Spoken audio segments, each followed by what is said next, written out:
Улс аймаг цагдаагийн газар за Улаангом сумын 12 дугаар багийн аймгийн иргэдийн хурлын төлөөлөгч, Улаангом сумын хурлын төлөөлөгч, за мөн 12 дугаар багийн загс дарга хурлын дарга нар багийн удирдлагууд хамтран гэр бүлийн хүчирхийллээс урьдчилан сэргийлэх сургалт зөвлөгөөнийг Улаангом сумын 12 дугаар баг дээр зохион байгууллаа. Ингээд цагдаагийн хошууч мөнгө зүйлтэй та бүхнийг уулзуулж байна. Яг энэ сургалт зөвлөгөөний ач холбогдол юу гэж харж байна тийм ээ? За сүүлийн 2 жилийн хугацаанд ерөнхийдөө нэг ковид цар тахалтай холбоотойгоор бүх нийтийг хамарсан юм сургалт зөвлөгөөнүүд ерөнхийдөө хомсцсон, багассан, хийгдэггүйсэн тийм. За энэтэй холбоотойгоор ер нь бол иргэдэд мэдээлэл очих байдал ер нь багассан байсан. За тэгээд мөн одоо ер нь гэр бүлийн хүчирхийллийн дуудлага мэдээллийн одоо тийм ээ статистик тоо үзүүлэлтийг харсан ч одоо тийм ээ энэ дуудлага мэдээлэл маань бусад дуудлага мэдээлэлтүүтэй харьцуулахад харьцангуй одоо өссөн тоо үзүүлэлттэй байгаа учраас бид нар энэ чиглэлээр үйл ажиллагаа явуулах шаардлагатай юм байна, хэрэгцээ байгаа юм байна гэдгийг хараад энэ үйл ажиллагааг зохион байгуулсан байна. За энийг зохион байгуулснаар ерөнхийдөө иргэдэд гэр бүлийн хүчирхийлэл гэж юу хэлээд байгаа юм? За энд одоо ямар хуулийн хариуцлага хүлээлгдгийг гэдэг талаар за бусад одоо хууль эрх зүйн талаар энэтэй холбоотой гэр бүлтэй холбоотой гэр бүлийн харилцаатай холбоотой мэдээллийг одоо иргэдэд хүргэх зорилготой. Ер нь бол нөгөө иргэд иймэрхүү сургалт мэдээлэл нөгөө дутгмаас болоод гэмт хэргийн хохирогч юм гэмт хэргийн золиос болдог ийм тохиолдол бас их байдаг. Тэгээ энэ төрлийн одоо сургалт зөвлөгөөнийг бас иргэд нэлээд сонирхож бас сууж байгаа шиг байна. Тэгээд яг иргэдэд ач холбогдол нь энэ талаар бас сайн ойлгуулах энэ сургалтыг цаашдаа бас олон хийх хэрэгтэй байх гэж бодож байна тийм ээ. Тийм ээ. Энэ өнөөдрийн энэ үйл ажиллагаа маань Улаангом сумын 12 дугаар баг дээрээс эхэлж байгаа.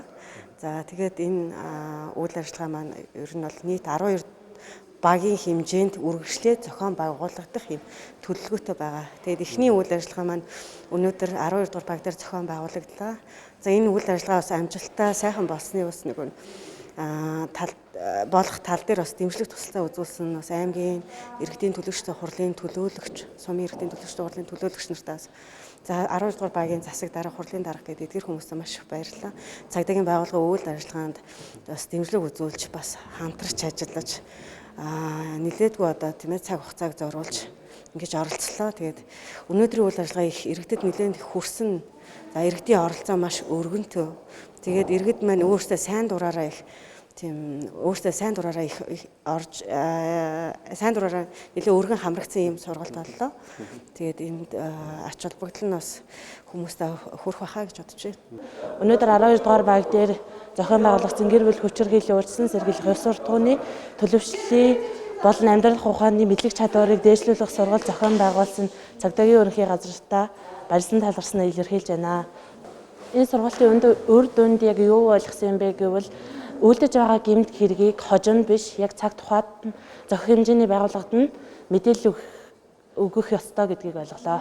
За өнөөдөр аймгийн цагдаагийн газар багийн засаг дарга иргэдийн хурлын дарга ягаад манай багаас сонгогдсон төлөөлөгчд оролцсон ийм сургалт зохион байгуулалтын асуудал явуулж байна. Энд би их баярлж байна. Бас болжууд хараа бас нэг юу явуулаад одцны хялгаруулад ажил төрлөн танилцуулаад гэр бүлийн хүчирхийлэл гэдэг талаас нь хүний амтнд энэ ирсэн хүмүүст бас онцгой ойлголт өгсөн байхаа гэж бодож байна.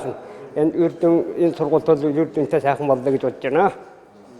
Гэр бүлийн урьдчилан сэргийлэх аливаа гэмт хэргийг гарсан гарахаас өмнө урьдчилан сэргийлэх энэ нөхцөл байдалтай холбоотой хууль эрх зүйн мэдлэг олох иргэдэд олгын сургалтыг Улаангом сум 12 дугаараас хамгийн түрүүнд өнөөдөр 12 дугаараас эхэлж зохион байгуулалтад бас маш их баяртай. За энд хамтарч ажилласан цагдаагийн газар болон бусад байгууллагын хамт бол маш их баярлалаа. Хамгийн гол нь идэвхтэй оролцсон 12 дугаарынхаа иргэдэд бас маш их баярлалаа гэж хэлье гэж бодож байна.